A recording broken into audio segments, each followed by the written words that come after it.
আসসালামু আলাইকুম। জি, আমার ছেলে হামজা আবিদ। কি অবস্থা তার? এখন আলহামদুলিল্লাহ ভালো। মাশাআল্লাহ। এখন আগে থেকে অনেকটাই ভালো, এখন ওই জন্য কোনো সমস্যা হচ্ছে না। আগে কি সমস্যা ছিল? আগে সমস্যা ছিল, ও কখনো হাতে পায়ে সব জায়গায় মানে ব্যথা, হঠাৎ করেই ব্যথা হতো। ব্যথা এত প্রচন্ড বেশি, ব্যথার ওষুধ খেলেও কাজ হতো না। পরে দেখা যায় যে ব্যথা থেকে আবার ডাক্তার দেখাইছেন? হ্যাঁ, কয়েকবার ডাক্তার দেখানো হয়েছে, কিচ্ছু হয় না। ব্যথার ওষুধ খেলেও কাজ হয় না। আচ্ছা, তারপরে মানে আবার চিকিৎসা করে কি কবিরাজ? হ্যাঁ হ্যাঁ, বাসায় একজন রাখি আসছিল, উনি কয়েকদিন ঝাড়পোছা করলো, তারপরে আবার ওইগুলো কোনো ফলাফল? না না, ফলাফল পাইনি। তেল পড়া দিচ্ছে, ওটা দিলে সাময়িক ভাবে সুস্থ হয়, এই ব্যথাটা চলে যায়, আবার দেখা যায় আবার শুরু হয় ব্যথা। মাঝে মধ্যে বুকের মধ্যে ভার হয়ে যেত, দম বন্ধ হয়ে আসতো, এরকম হয়তো। এখন মনে করেন যে এখানে ওই চিকিৎসা তো সুস্থ হচ্ছে না, এটা তো রয়ে যাচ্ছে। ছেলে পড়ালেখা করতে পারতেছে না, এখন কুতলাচ্ছে, কথাও বলতে পারতেছে না। এখন আবার এখানে এসে কোরআন হ্যাঁ হ্যাঁ, আপনার এখানে এসে পরে কোরআনের চিকিৎসা নেওয়ার পরে আলহামদুলিল্লাহ এখন ভালো। এখন তুতলামিটা অনেকটা কমছে। হ্যাঁ, পড়ালেখা করতে পারতেছে, বা ওই ধরনের কোনো সমস্যা, কোথাও কোনো ব্যথা ব্যথা নাই।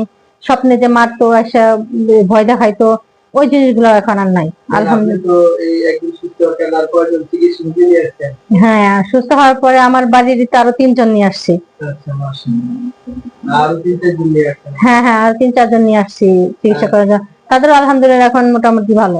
মাশাআল্লাহ। তো কোরআনের চিকিৎসা কিরকম মনে হইতেছে? হ্যাঁ, অবশ্যই আলহামদুলিল্লাহ ভালো, অনেক ভালো।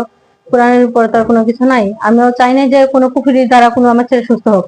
এক জায়গায় গেলে পরে উনি বললো যে পানি পড়া তেল পড়া দিল, তো চলে আসছি, রাতে দেখি মারতেছে ভয়ে স্বপ্নের মধ্যে।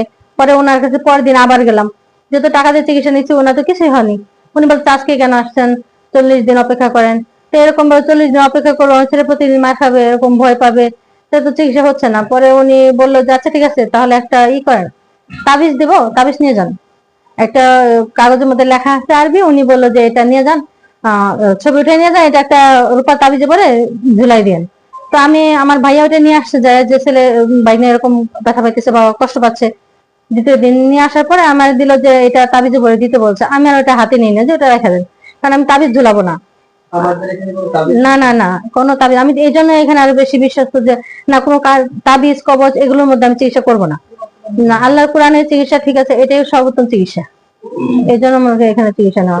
ছেলের জন্য কি দোয়া করছেন? অবশ্যই চাই, আর সবাই আমার ছেলের জন্য দোয়া করুক, আমার ছেলে সুস্থ থাকুক।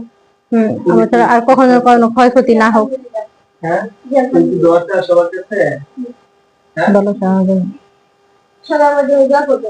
আল্লাহ যেন তোমাকে বড় আলেম বানায়, ঠিক আছে? যুগ শ্রেষ্ঠ আলেম ও দিনের দায়ী বানায়, ঠিক আছে? যেন যুগ যুগ ধরে তোমাকে স্মরণ রাখে, ঠিক আছে? আসসালামু আলাইকুম।